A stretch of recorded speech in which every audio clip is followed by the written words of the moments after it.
संदर्भ प्रस्तुत काव्यांश हमारी पाठ्यपुस्तक अंतराभाग 1 के कबीर दास नामक पाठ से लिया गया है, जिसमें भक्ति काल के प्रमुख संत कवि कबीर दास के 2 पद संकलित हैं।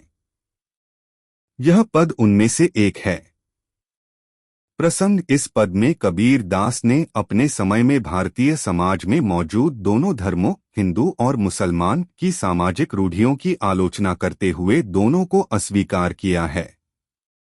व्याख्या। कबीर दास हिंदू धर्म की सामाजिक रूढ़ियों का जिक्र करते हुए कहते हैं कि इस समाज में भेदभाव के कारण कुछ तथाकथित ची जातियों के लोग नीची जातियों के लोगों के हाथों से छुए घड़े का पानी नहीं पीते हैं और वही लोग वैश्या के पास जाने में किसी प्रकार के छुआछूत का बर्ताव नहीं करते।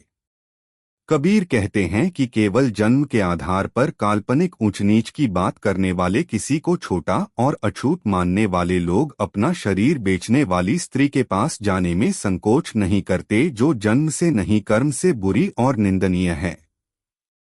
इसी तरह मुस्लिम धर्म की बुराइयों को रेखांकित करते हुए भी यह कहते हैं कि मुसलमानों के धर्मगुरु पीर और आलिया मांसाहार करते हैं, जो हिंसक है, बुरा है। मुस्लिम समाज में मौसी की बेटी से ही विवाह और परिवार के भीतर सगाई की प्रथाएं बुरी भी हैं। जिन्हें आपस में भाई बहन होना चाहिए वे एक दूसरे से विवाह कर लेते हैं। इससे परिवार की मर्यादा और सामाजिक संबंधों की व्यवस्था बिगड़ती है। वे कहते हैं कि ये प्रथाएं कुछ इस तरह हैं जैसे हम घर के बाहर से कोई मुर्दा ले आकर उसे अच्छी तरह पकाएं और सभी सदस्यों साथियों के साथ स्वाद लेकर खाएं, उसकी तारीफ भी करें।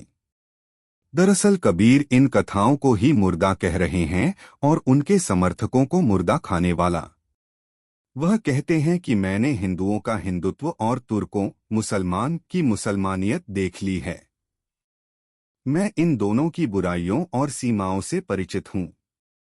इसलिए हे सज्जन लोगों, आप ही बताओ कि मैं इन दोनों में से किस रास्ते पर चलूं?